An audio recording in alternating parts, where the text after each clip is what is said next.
with Linkage Assurance PLC. Linkage Assurance PLC. Protection that counts. I have a headache. Take this. Be like say my body one day pain. Take this. I think I have a fever. Take this. Madam, please, I need paracetamol syrup for my baby. Yes, customer. Which one? The one where they walk with. Take this. That's SKG paracetamol. Thank you. In tablets for adults and syrup for children, SKG paracetamol is the effective relief for headache, pain, and feverish conditions. SKG paracetamol for effective pain relief.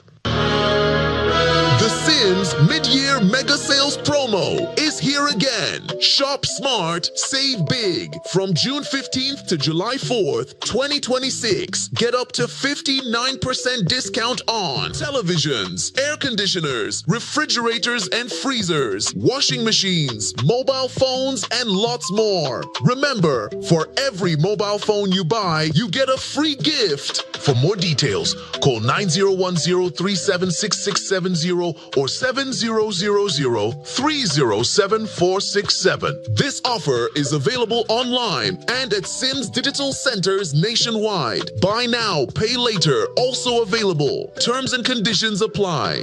Sims Digital Centers, for the right combination of quality and price.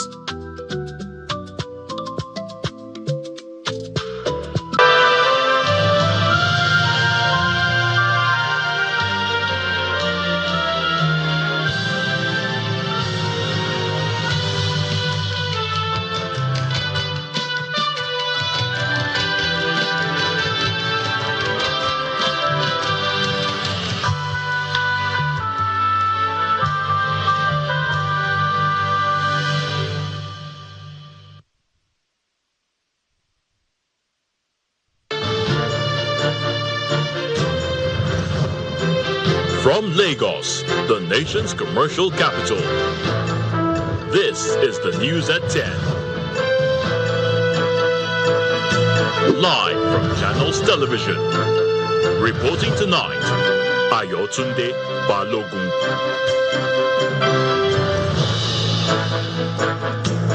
Hello and welcome. Tonight,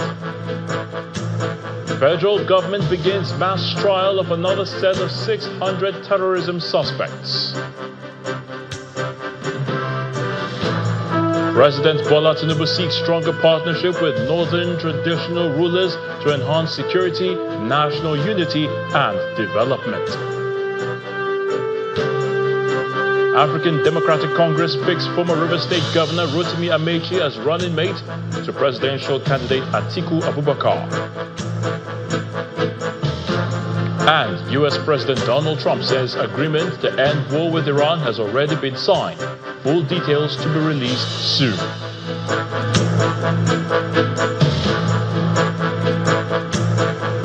On business news, Nigeria's cost pressures rise for third consecutive month as headline inflation climbs to 15.93% in May.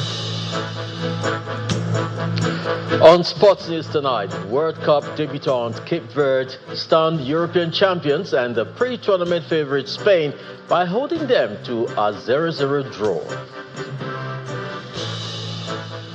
And from the nation's capital, Federal High Court in Kaduna adjourns corruption trial of former Kaduna State Governor Nasir El-Rufai to the 24th of June.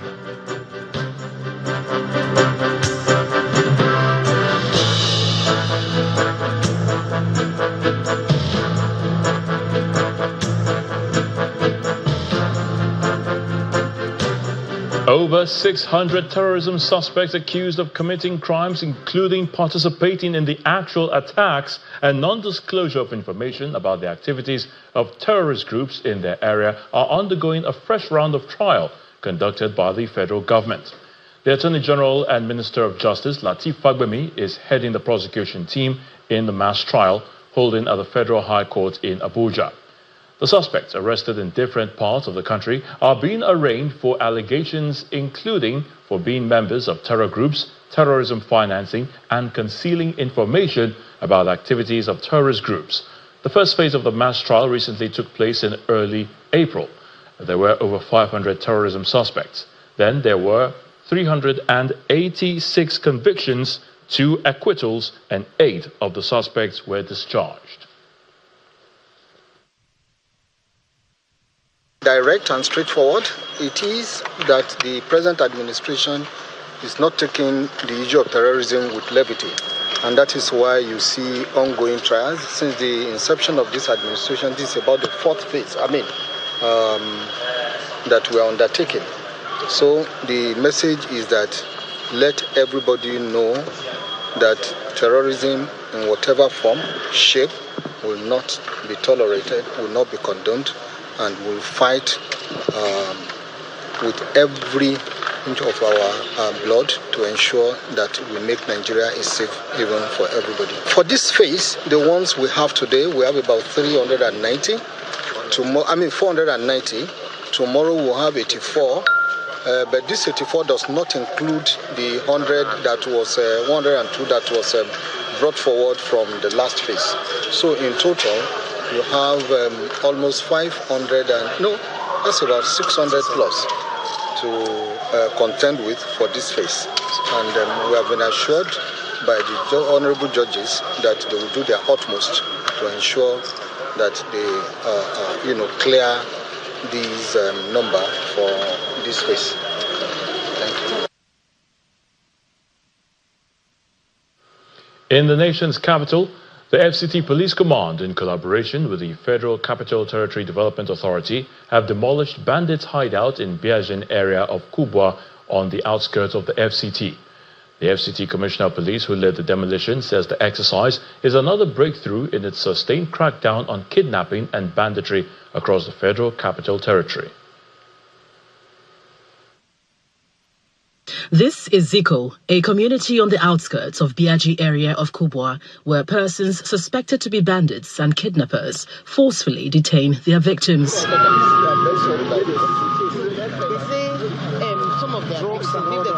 In a swift and coordinated operation, personnel of the FCT Police Command, led by the Commissioner of Police, stormed the area for this demolition exercise.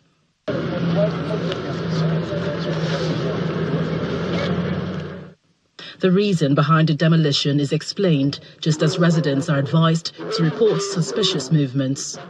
This is where they plan their heinous activities. Other kidnappers come here to take food. They prepare their food from this place for themselves and their captives.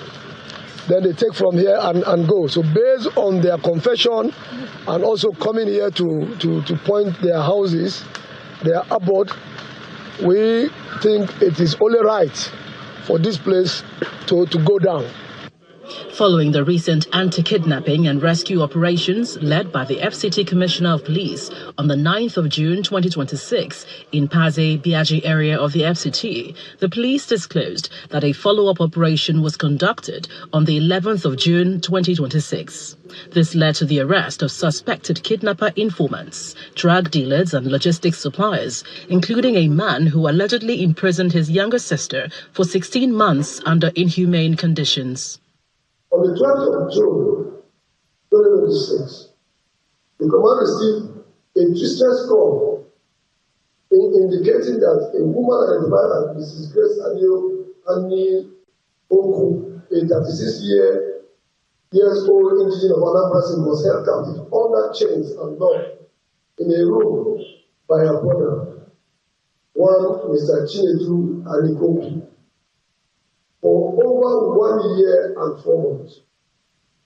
As the police sustains the fight against banditry and kidnapping, residents are advised to report suspicious movement of criminal elements who have infiltrated the local community, enabling them to gather intelligence and to coordinate repeated attacks on targeted persons and locations. Troops of the Nigerian Army 17th Brigade have rescued Mrs. Amina Abubakar, the widow of the former Director of Defense Information, Major General Rabi Abubakar, who was abducted by bandits shortly before the retired senior military officer died in captivity. A statement by the Director of Defense Information, Major General Samaila Uba. The rescue operation followed intensified search and rescue efforts conducted by troops of Operation Fasanyama. During sustained offensive operations and pressure mounted on the criminal elements, troops made contact with the bandits at Tunga village, leading to the successful rescue of Mrs. Abubakar. Now, the military adds that Mrs. Abubakar sustained gunshot injuries and was bleeding at the time of the rescue, but is now receiving medical attention. The development comes just days after the burial of the late Major General Rabi Abubakar, whose death in captivity sparked national outrage and renewed concerns over insecurity across the country. Now, as the nation continues to grapple with issues of criminality, the Young Progressives Party, YPP, is asking the federal government to urgently arrest the increasing insecurity and worsening economic challenges affecting Nigeria. Addressing a news conference in Abuja on the state of the nation, national chairman of the YPP, Bishop Amakiri, says successive governments have continued to demonstrate their inability to effectively tackle insecurity. He also stressed the need for the federal government to address the alleged mismanagement of funds in the Ministry of Power under Mr. Adebayo Adelabu and the NNPCL under Mr. Mele Kyari.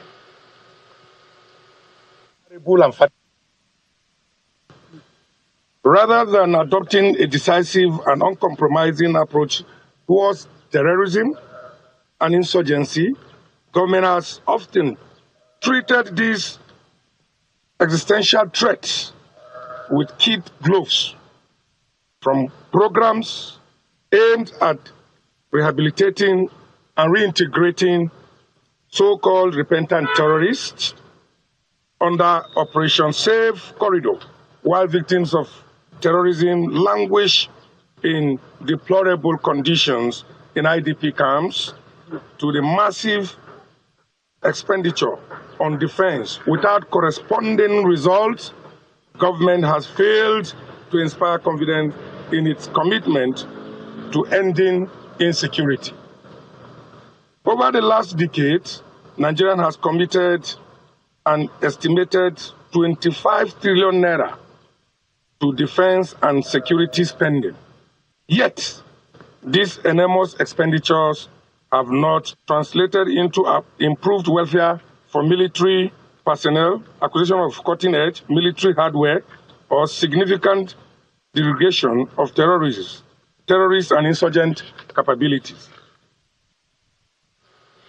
Staying with security matters, President Bola Tinubu has reaffirmed the federal government's commitment to strengthen collaboration with traditional institutions as part of efforts to advance peace, security, national cohesion, and sustainable development across Nigeria. The president's message was conveyed to the traditional rulers by the Minister of Information and National Orientation, Mohammed Idris, at the 8th Executive Committee meeting of the Northern Traditional Rulers Council in Dutse, Jigawa State. The fight against insecurity in northern Nigeria takes center stage in Dutse, Jigawa State, as traditional rulers, government officials, and security chiefs converge for the 8th Executive Committee meeting of the Northern Traditional Rulers Council. While acknowledging gains recorded by security agencies in dismantling criminal networks, the Minister of Information, who represented President Tinubu at the meeting, stressed that military operations alone cannot guarantee lasting peace. The administration of President Bola Ahmed Tinubu fully recognizes this strategic role and remains committed to deepening engagement with traditional institutions in deepening peace, security, national cohesion, and development. The Inspector General of Police, who is the special guest of honor, expressed concern over rising youth involvement in crime, warning that unemployment, social exclusion, and weakening community values continue to fuel criminality across the region. Our nation continues to confront a range of involving security threats, including terrorism, banditry, kidnapping, cattle rustling, and communal conflicts, and other forms of organized criminalities.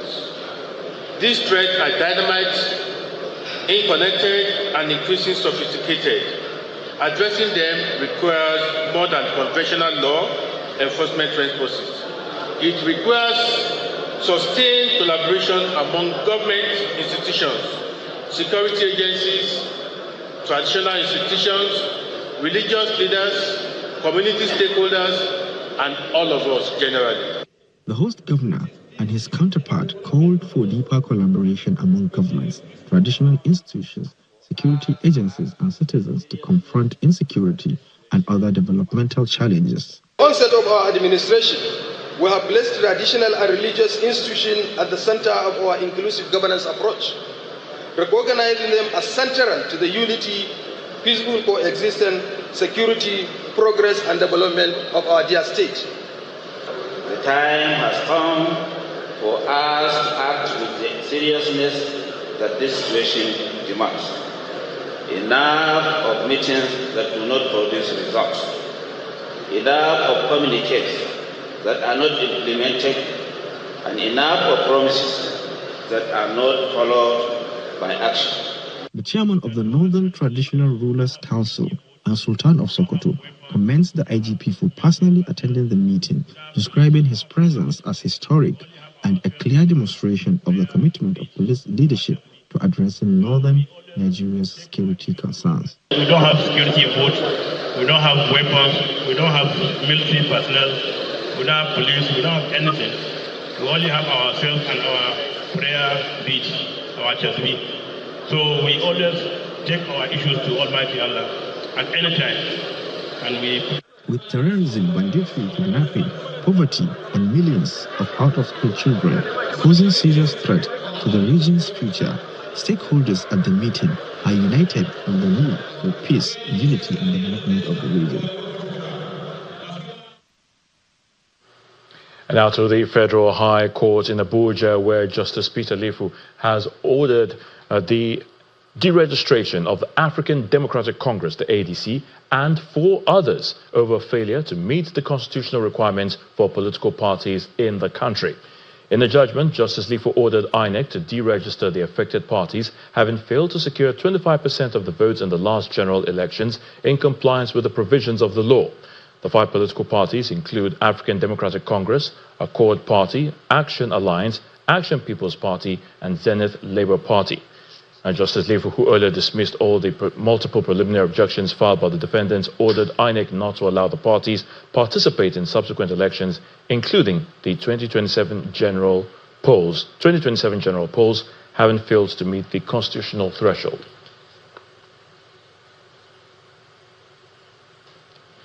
In part 2, after the break, All Progressives Congress holds grand endorsement rally for President Bola Tinubu's second-term bid in Abakaliki, Ebonyi State.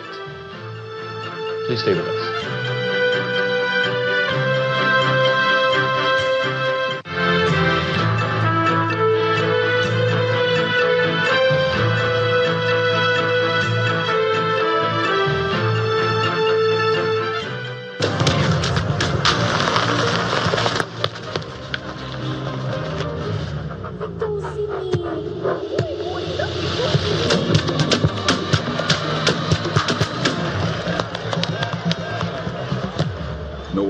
Could make Mogo Bible. Victor, even you, they use money point? Of course now, they use money point. Confirm. Money point, made for your progress. Hi everyone, welcome to the Goldberg Back to Bar experience, where we will be selecting winners that will be going on a trip to London to watch the Super Eagles play. But first, let us spin. Initially, it's more like a prank or so. Yo! This is amazing. This is actually unbelievable. Congratulations. I cannot believe it, and it's real.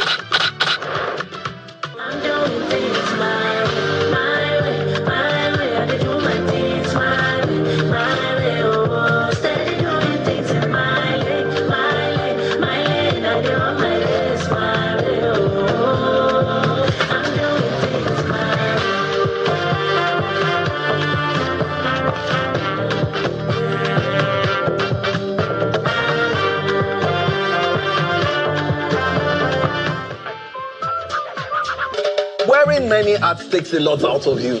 You always need all the nourishing goodness you can get. Especially if you're someone like me that is a foodie.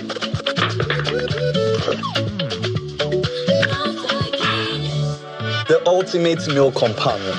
A PhD student. Rich in B vitamins for focus.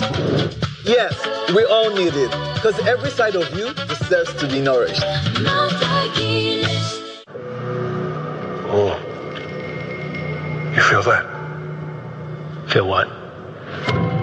The crash zone. Crash what? The crash zone. It builds suspense, uncovers evidence, foreshadows danger.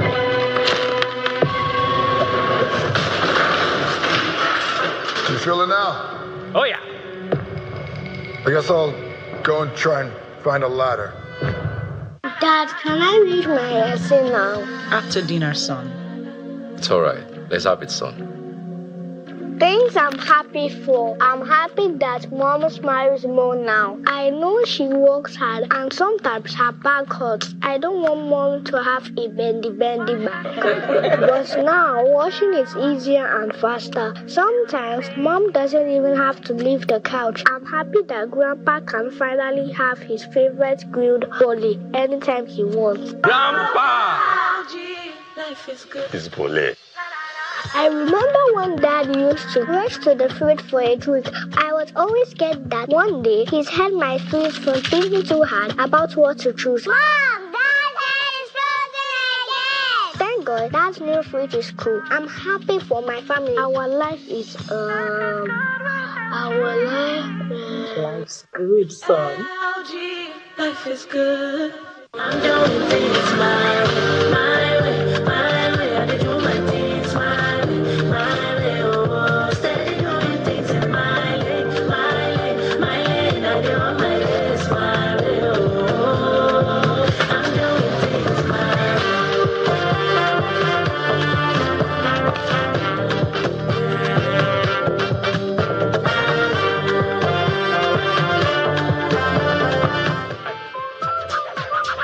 Striker is on the move. He cuts inside. He dribbles past one defender. He's heading towards the box. He shoots! Heaven, I'm in heaven, and my heart beats so that I can hardly speak. When we're out together dancing, cheek What's your name? I'm Max. Derek.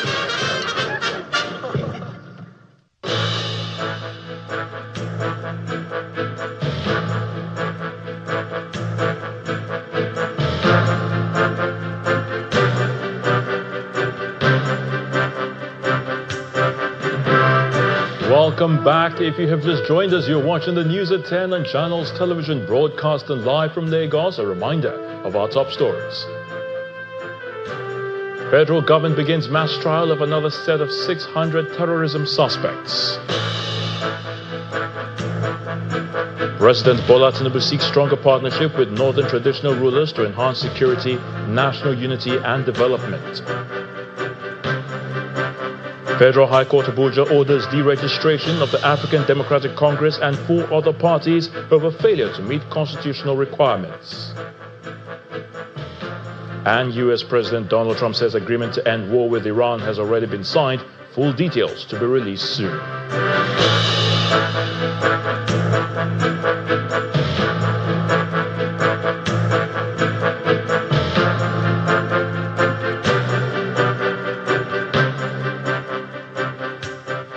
The national leadership of the African Democratic Congress, that's the ADC, has officially announced Mr. Rotimi Amaechi as its vice presidential candidate for the 2027 general elections, following extensive consultations with party leaders, coalition partners, and stakeholders across Nigeria's geopolitical zones. The party says the decision follows the conclusion of its presidential primaries, where Mr. Amaechi emerged as runner-up, reflecting strong nationwide support and his standing as a seasoned political figure. According to the ADC, the Atiku Abubakar Amaechi ticket represents a strategic alliance aimed at addressing Nigeria's economic, security, and governance challenges through experienced leadership and national inclusion. The party says the joint ticket signals readiness to unite the country restore confidence in governance, and deliver development-focused leadership ahead of 2027.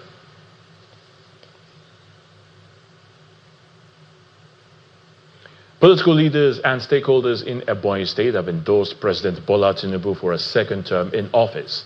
This was made at an APC rally where speakers praised ongoing reforms at both federal and state levels and urged greater political unity across party lines.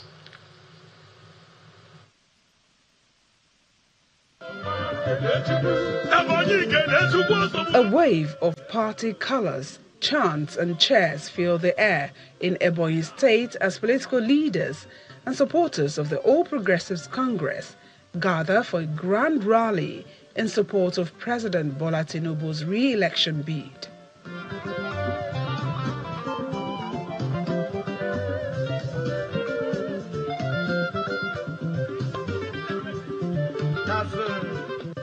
For many of those in attendance, the rally is more than a political gathering.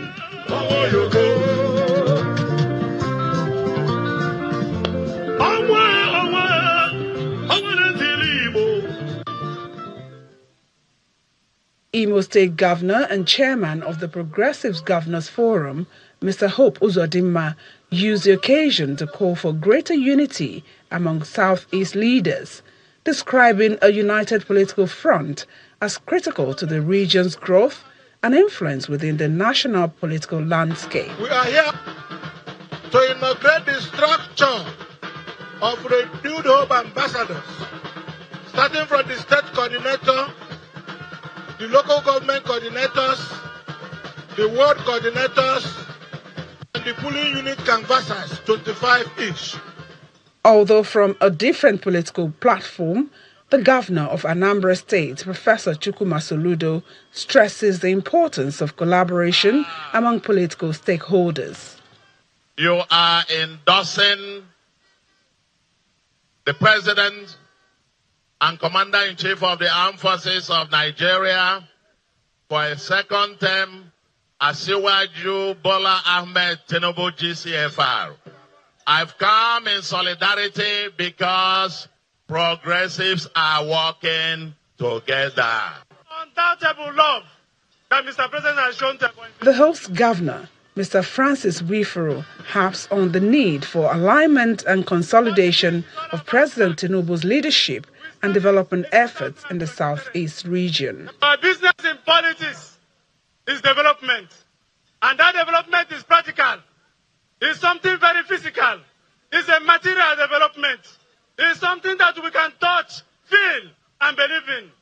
Mr. President has shown us this great love, and that is why today we gathered here to not only endorse Mr. President, but to tell the whole world that we have no other presidential candidate other than President Bola Ahmed Tinubu. On his part, the national chairman of the APC, Professor Nentawe Yedwada, appreciates the Ebonyi State government for putting the event together, believing that re-electing President Tinubu is a vote for continuity. All the former governors, former Senate President, all the leaders of Ebonyi, they are now in one party. Thank you for uniting people of Ebonyi State.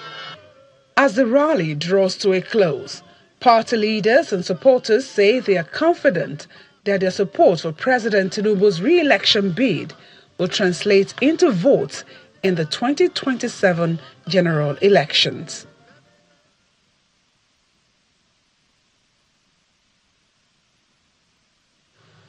Let's now join Terry Ikumi, who's standing by to give us the very latest from our Abuja studios in the nation's capital. Great to see you again, Terry. Always great to see you as well, Ayo. A federal high court sitting in Kaduna State has adjourned proceedings on the trial of the former Kaduna State Governor, Mr. Nasir El-Rufai, to June the 24th this year. The case brought by the Independent Corrupt Practices and Other Related Offences Commission involves allegations of abuse of office, fraud and financial misconduct during his tenure as governor, which Mr. El-Rufai, through his lawyers, has consistently denied. At the resumed trial today, the former governor was brought to the court at about 9:30 a.m., accompanied by the ICPC officials and operatives of the Department of State Services, as well as the police. Although Mr. El-Rufai was physically present in court for the continuation of his trial, 2 defendants charged along with him were absent. Nothing happened. Okay? Nothing of any significance happened because they need to serve 2 of the defendants to the charge. So they took a date to ensure that it's served, and that's the 24th of this month.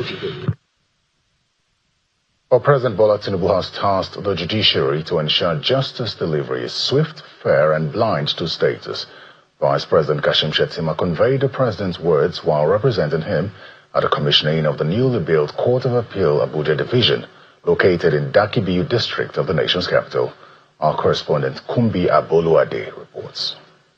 We are receiving the greeting. The arrival of the Vice President signals the commencement of this event organized by the Federal Capital Territory Administration for the commissioning of the Court of Appeal Complex, Abuja Division.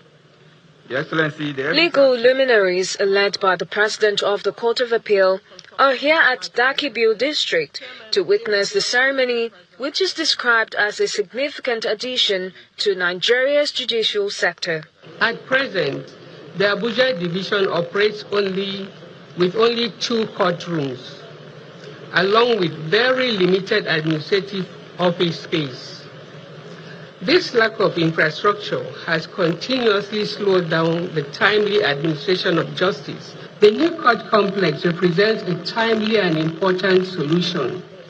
With 10 fully equipped and modern courtrooms, the facility greatly increases the court's ability to hear cases and significantly improves the speed at which matters can be resolved.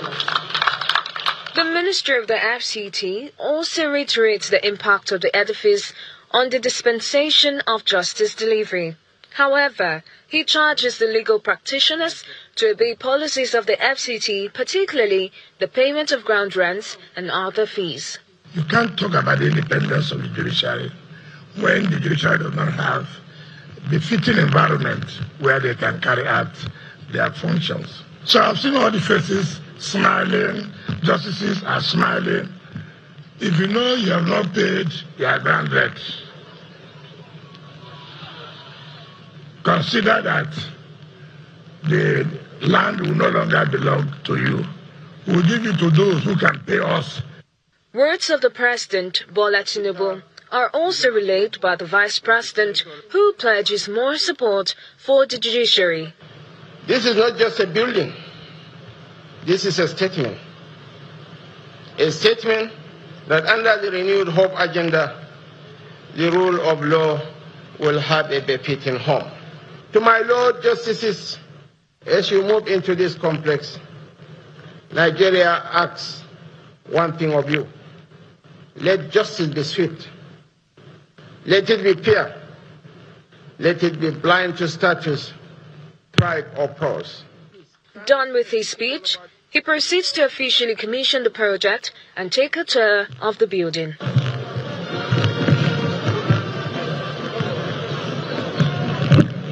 The judiciary, no doubt, serves as an ultimate guardian of the rule of law. However, clear interpretation of court judgments, particularly matters of national importance, is essential in promoting a peaceful society. From the Court of Appeal Complex Abuja Division, Kumbi Aboluade, Channels Television News. Still ahead on the news at 10, Nigeria's cost pressures rise for a 3rd consecutive month as headline inflation climbs to 15.93% in May. That's on business news, so stay with us.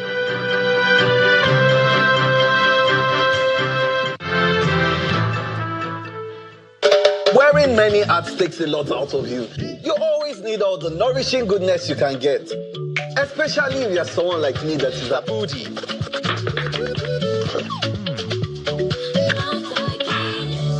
The ultimate meal companion. A PhD student. Rich in B vitamins for focus. Yes, we all need it. Because every side of you deserves to be nourished.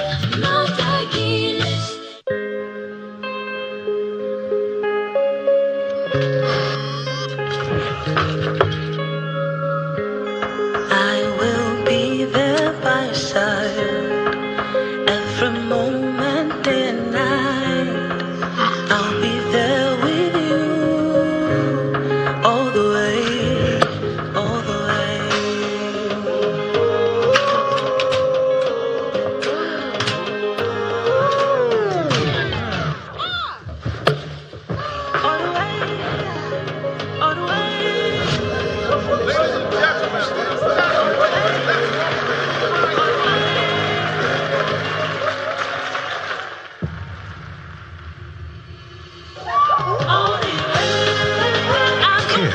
changes everything with Avon. Avon HMO, empowering you to live healthier, fuller lives. Life is more than just living. For the Igbo man, each new day is a chance to turn his dreams into business. And for every milestone reached, life is there to be enjoyed and shared. My name is Lady Antonia Okeke, live beer merchant here in Aba. I remember my husband do tell us story of how he did his one boy in Enugu. The little training he got there helped him to establish his business. The number one challenge then, finance.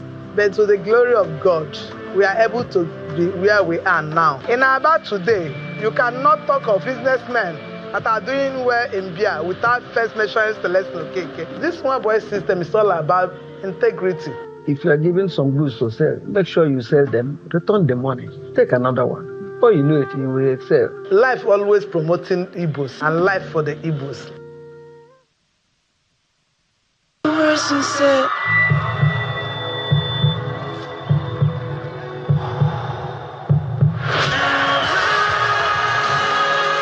Stay confident, stay focused, breathe through it with TomTom.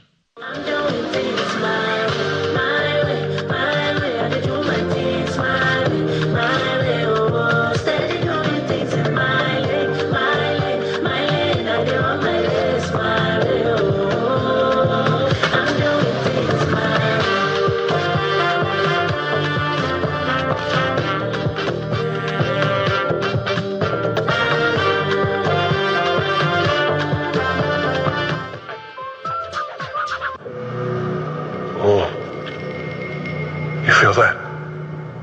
Feel what? The crash zone. Crash what? The crash zone. It builds suspense, uncovers evidence, foreshadows danger.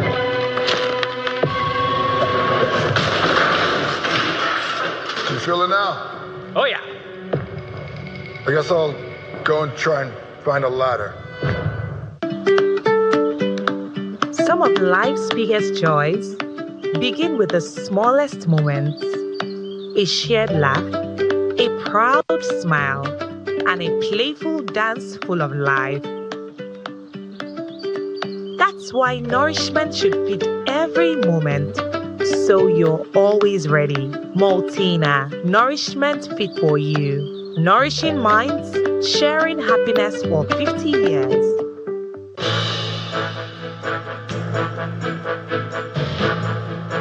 Welcome back to the news at 10.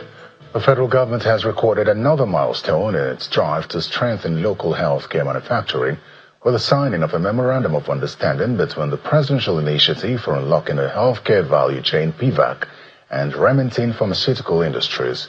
The agreement seeks to commence local production of multiple micronutrient supplements for pregnant women, a move stakeholders say will create jobs, enhance access to essential health products, and reduce dependence on imports. Nigeria's efforts to expand local pharmaceutical production received a boost with the signing of a memorandum of understanding between PVAC and Remington Pharmaceutical Industries for the local manufacturing of multiple micronutrient supplements used in maternal health care. At the signing ceremony in Abuja, the national coordinator of PVAC said the partnership will support local manufacturing, encourage technology transfer, and improve access to essential nutritional supplements for women and children across the country. The benefit of this is that there will be technology transfer from a world-class company to a local, well-established company here in Nigeria that we've forged. There is going to be a lot of jobs will be created because, again, it's a manufacturing project, so there will be jobs that will be created. But also from an impact perspective, the lives that will be saved from this project, because we know that this class of drugs are really essential to antenatal care, maternal and new child health care. So this is what we've done. We signed this MOU. The partnership is also backed by key development partners, including UNICEF and the Gates Foundation. A collaboration stakeholders say demonstrates growing confidence in Nigeria's healthcare manufacturing potential, aimed at improving access to life-saving health products across the region. Nigeria, being a very large country in Africa, is extremely pivotal to our plans and all the stakeholders in Africa. that are predominantly driving towards that. We have already developed this product over the last 3-4 years, and we are bringing that technology as a first step into Nigeria for localization of this essential products. So there are no dependencies on imports for this particular product in Nigeria. If you have a check mark from UNICEF saying that you're qualified, then you know that the product is the right level of quality to be distributed to pregnant women. And it's a key audience, pregnant women. You have clinical trials that have shown the impact of this product when compared to iron folic acid, when it comes to stillbirth, when it comes to premature birth, small for gestational age, low birth weight, etc. The data is very convincing, which is why the foundation is invested in it. Stakeholders believe the agreement represents an important step towards building a more self-reliant healthcare system with the potential to improve maternal and child healthcare outcomes while driving industrial growth. Well, that's all from the nation's capital. The rest of the news continues from Lagos with Ayo. Many thanks, Terry.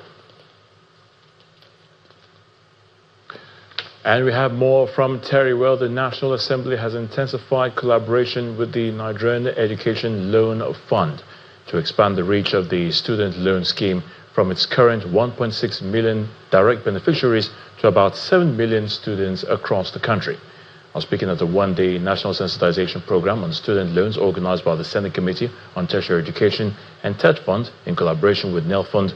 Deputy President of the Senate, Barao Jibrin, stated that the importance of creating widespread awareness about the initiative is to ensure that more indigent Nigerians benefit from the scheme.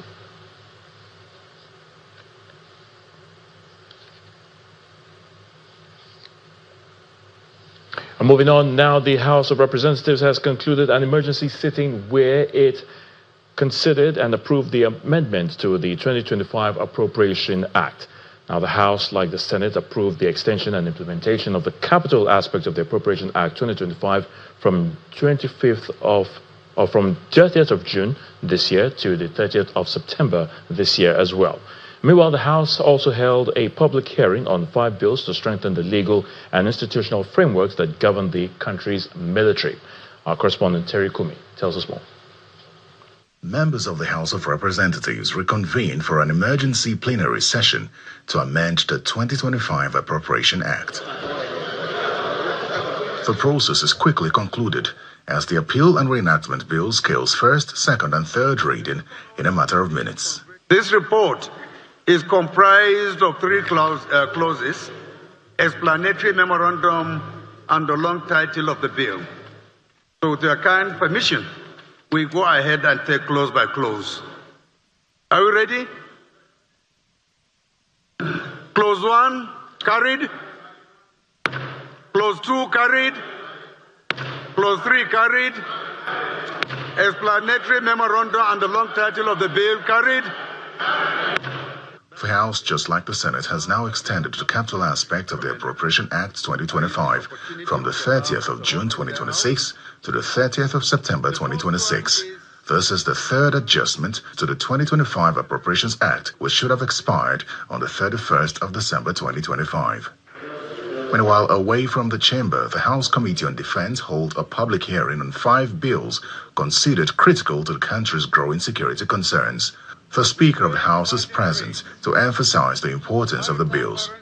Let me state clearly, the security challenges we face today demand bold, fresh thinking.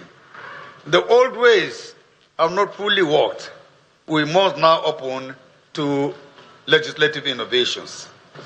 The bills before us today address several critical aspects of national defense, including military education and professional development, joint operations effectiveness, medical training and healthcare support, strategic research and doctrine development, veterans welfare, military governance reforms, food security initiatives, and greater inclusiveness within the armed forces. The public hearing on the 5 defense bills come on the heels of the State's Police Constitution Amendment Bill passed by the House.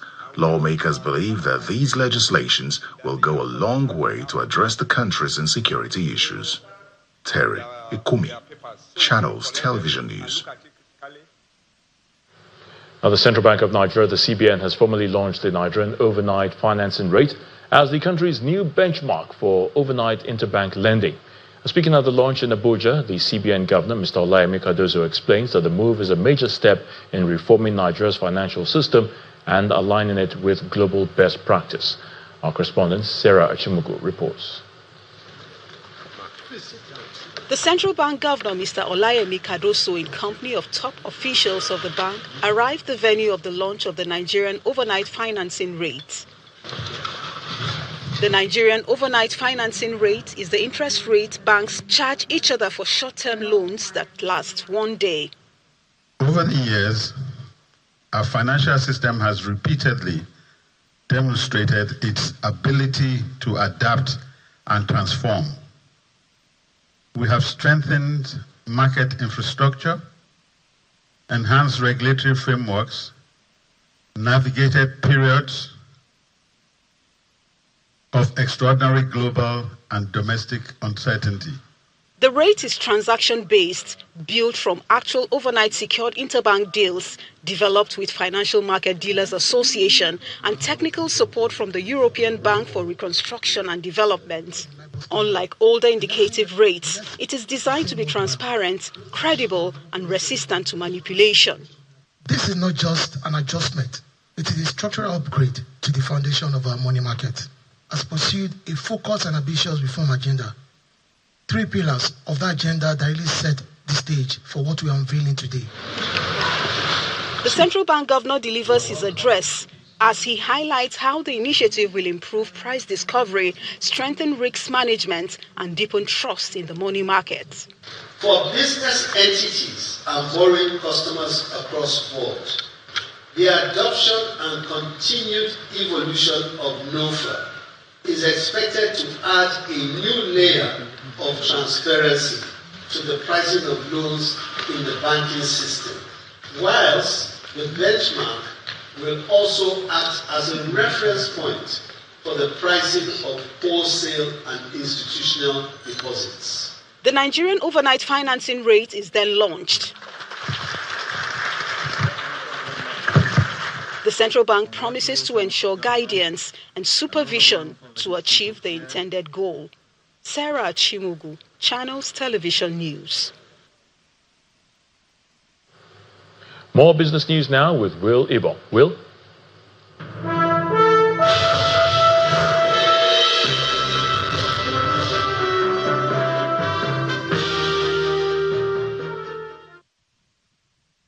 Today. Now, Nigeria's headline inflation rose for the third consecutive month to 15.93% in May, and that's according to data released by the National Bureau of Statistics. Now, the figure, in line with forecasts by financial derivatives company FDC, represents a 0.24% increase from April. Food inflation climbed to 16.96%, up from 16.06%, and that's driven by higher prices of key staple items. Core inflation also rose to 16.82%, while urban inflation increased to 16.07%. Rural inflation, however, eased to 15.6%, down from 16.36%. Now, the Dangote Group has announced a major partnership with the Africa Finance Corporation, AFC, to support its $7 billion fertilizer expansion program, which is designed to fundamentally transform food security across Africa. Now, this was disclosed to journalists when the AFC's team, led by its president and CEO, Samela Zubairu, visited the corporate headquarters of Dangote Group in Lagos. Under the plan, the AFC will provide a $600 million loan facility to Dangote Fertilizer to support the expansion of the Dangote Group's existing production facilities in Nigeria and the development of a new fertilizer plant in Ethiopia. It is a milestone investment deal. The initial $600 million funding provided by the Africa Finance Corporation, AFC, to Greenview Fertilizer Corporation, owned by the Dangote Group, aims to reinforce Nigeria's position as one of Africa's leading fertilizer producers and exporters and transform the country's agriculture sector. Thanks for your business. Thank you. Thank you. Moral, thank you so much. It's been a long journey. Yes, thank you so much. We almost broke our hearts. Commenting on the development, the president of the Dangote Group, Aliko Dangote, says the financing will boost Nigeria's urea fertilizer production capacity from 3 to 9 million metric tons per annum, assist in developing a new 3 metric ton per annum urea plant in Ethiopia, and support government's efforts to achieve food sufficiency.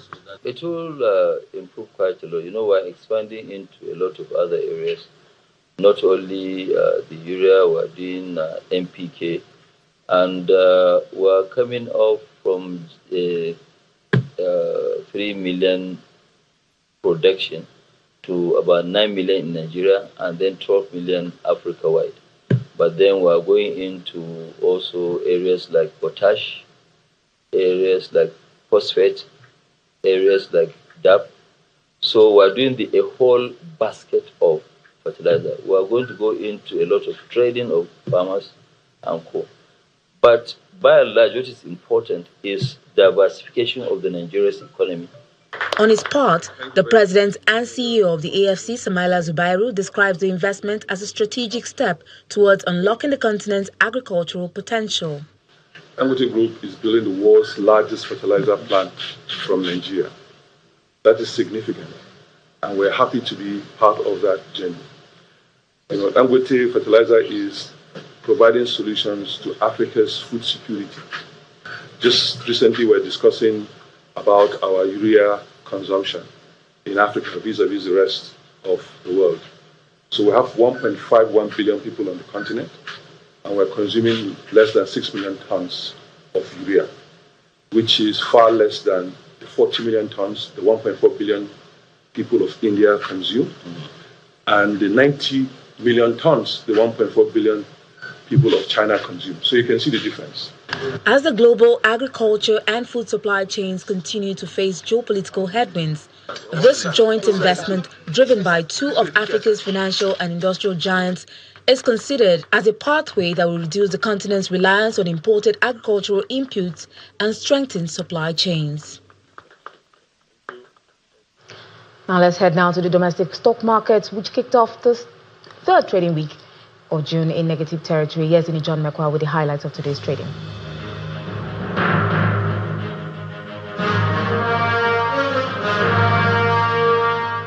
Good evening, everyone. Welcome to the Stock Market Report.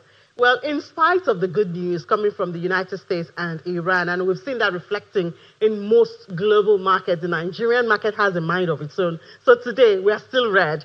Today, market mover Aradel lost 100 naira to close at 1,670 naira. That's a major drawdown on the market cap and all of that. But it's not the only one. Sectors indicate that for banking, for instance, it's down 0.72% because most of the FUGAs, the First Holdco, GTCO, AccessCo, and Zenith Bank, they lost. Consumer goods is also down today. International breweries contributed majorly to that, as well as oil and gas. So we can expect that if the big ones are down, then the market, of course, will close in the negative. And so at the end of trading today, 845 billion naira is what investors took out of the market. So that reflects in the red, about 0.5% for the all share. And you'll notice here we lost 244,000 level. We're now at 243, and the market cap at 156.125 trillion naira.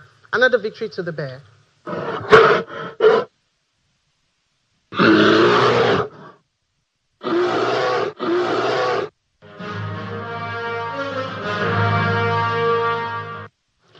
Thank you, Ini. Yes, indeed, the U.S.-Iran signing the peace deal did boost stock markets around the world. Let's check out the closing numbers and for major stock markets now.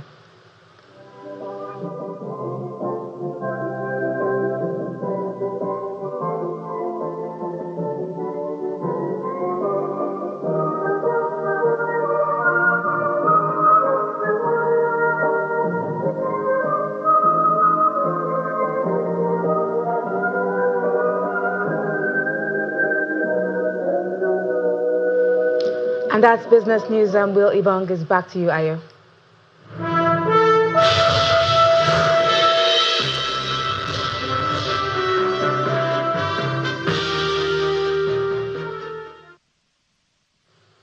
Many thanks, Will. Well, let's now head to our London studio where Simon Pusey is standing by to give us the latest in Around the World in 5. Good evening and welcome to the Channel Studios here in London with your international news around the world in 5. The US and Iran have agreed a deal to end the war, which mediator Pakistan says will be signed on Friday in Switzerland. Donald Trump says ships are starting to move again through the Strait of Hormuz. US markets opened sharply higher after the news. Oil prices have fallen, and it's thought there is now every chance of avoiding a prolonged energy shock. The deal includes an end to military operations in Lebanon, which has welcomed it. Iran describes the end of the war there as an inseparable part of the agreement. However, Israel says its forces will remain in the country indefinitely. I think it's like a car kind of chugging down the highway. It's been moving in this direction, so car is chugging along. Here's the bad news. There's a lot of sand in the gears. The mines, how many mines are in the strait? When do they get cleared? A spot of good news is that this is bad news for Vladimir Putin, because as oil prices come down, he has less money to finance his illegal, immoral, violation of international law war in Ukraine. We will see.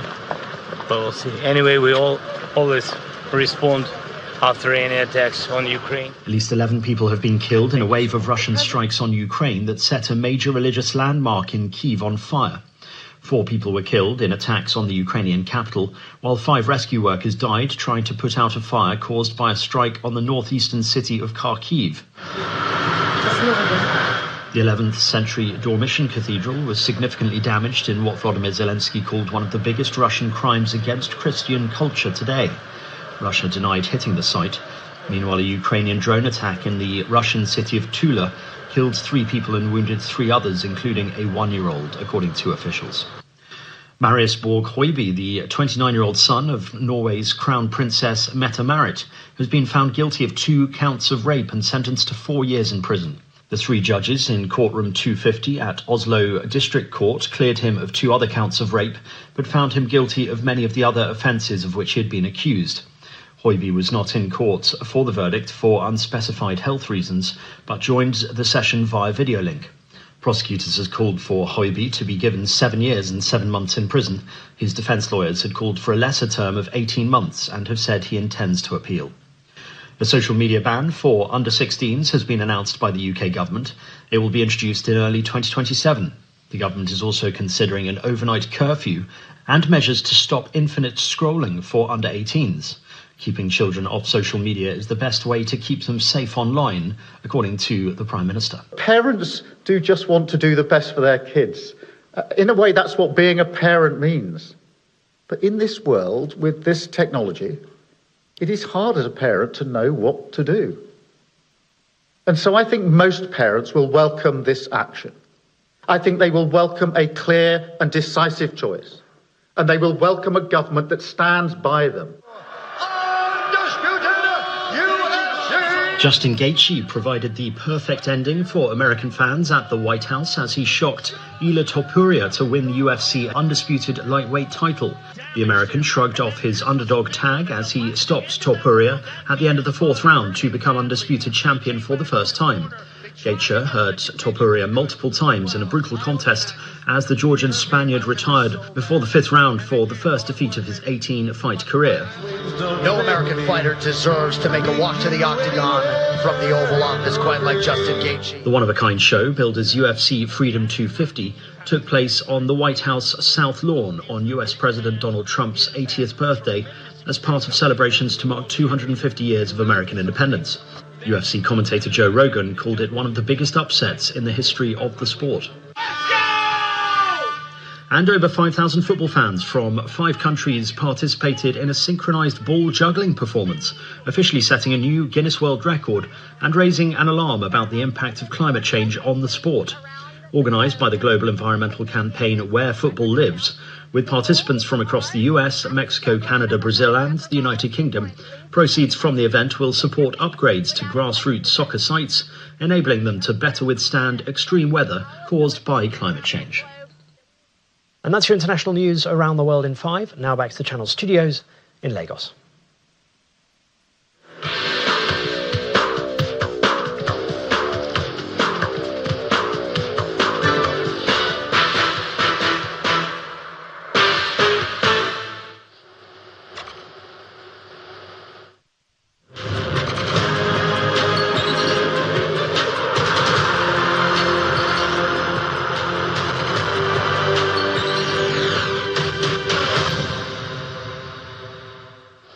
Thank you, Simon. Welcome to Sports News. Belgium came from behind to secure a 1-1 draw with Egypt in the World Cup Group G game on Monday in Seattle. Emma Asho gave Egypt the lead in the first half with an excellent strike, but it was cancelled out by an own goal in the second half from Mohamed Hani.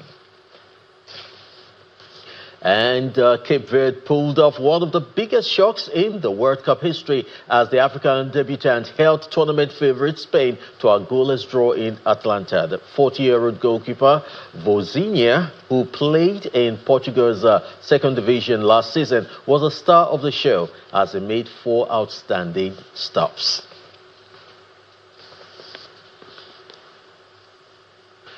Tunisia have sacked their head coach Sabri Lamouche following their 5-1 defeat to Sweden in their opening game of the 2026 World Cup. Monda Kabaya is expected to take over the national team as the interim manager. Tunisia played Japan in their second group game on Saturday before facing the Netherlands. Then Portugal defender Matheus Nunes says he's happy to play with Cristiano Ronaldo at the World Cup. The 27-year-old wants to help Ronaldo lift the World Cup for the first time. The Man City defender is proud to represent Portugal at the World Cup, and the European nation will look to start off on a good note as they face DR Congo in their World Cup opener on Wednesday. It's back to you, Ayo.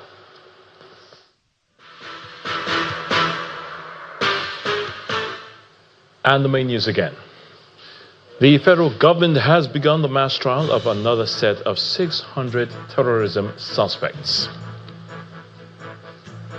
And the Federal High Court Abuja has ordered the deregistration of the African Democratic Congress and 4 other political parties over failure to meet constitutional requirements. That's the news at 10 tonight. Thank you so much for watching. I'm Ayo Tunde Balogun. You have a good night.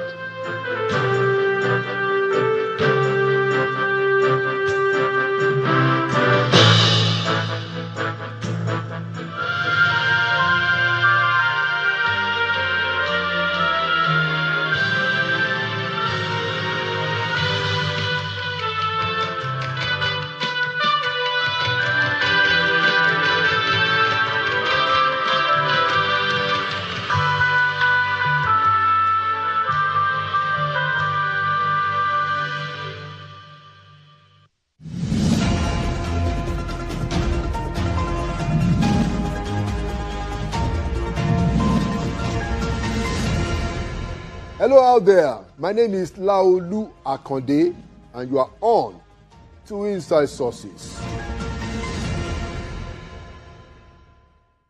Now this is the Democracy Day edition and here is my take today entitled, What Does This Mean for Democracy?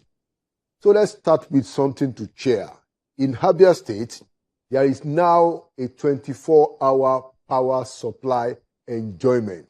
Now, that is a democracy dividend, something that proves that democracy means the delivery of social goods to the people effectively and efficiently.